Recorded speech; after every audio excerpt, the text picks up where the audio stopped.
FightHype.com here with Lou DiBella, promoter. Big fight announced today with your guy Paulie Malignaggi fighting Ricky Hatton November 22nd.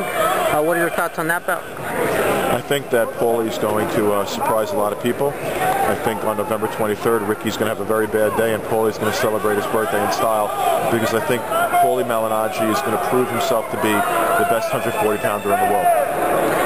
And seeing you here in the audience with your fighters, and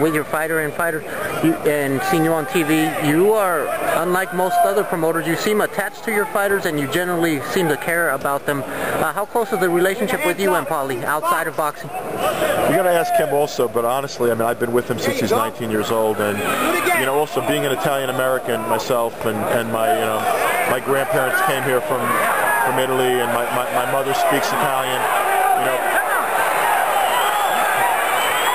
Paulie,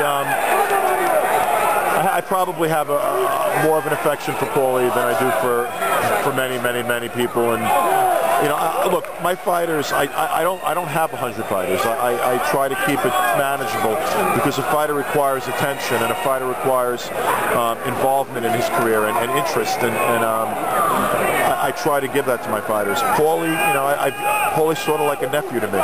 My staff always goofs, and when Paulie calls the office, they say your nephew's on the phone. I think we do have that kind of relationship, and I believe in him, and he has always achieved, to the best of his ability. The night that he fought Cotto, I was so proud of him, and then to go on after that and win a world title. I expect Paulie to beat Hatton, and I expect Paulie to become a superstar.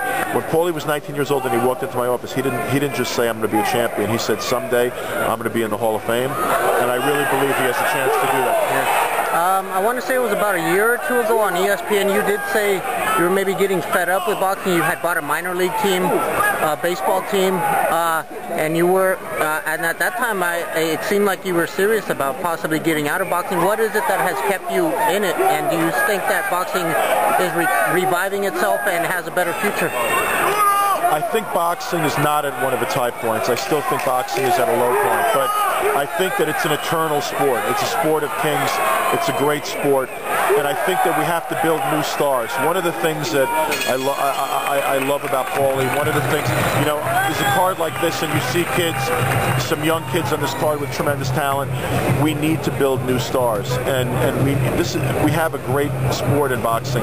We need to bring it back to the glory it once had. And you know what? I got to be honest. Like, there's part of me, I get depressed sometimes about boxing. I think about leaving, but this sport's in my blood, and I'm lying if I said it wasn't in my blood. All right. Anything you have to say in closing of FightHype.com? No, you know what? There's a lot of good fights this fall. There's a lot of action. I urge our fans to keep the faith and to watch our sport, because this is the sport of Joe Louis. This is the sport of Muhammad Ali, and I really believe that together we can regain the glory we once had as a sport. All right. Thank you very much for your time.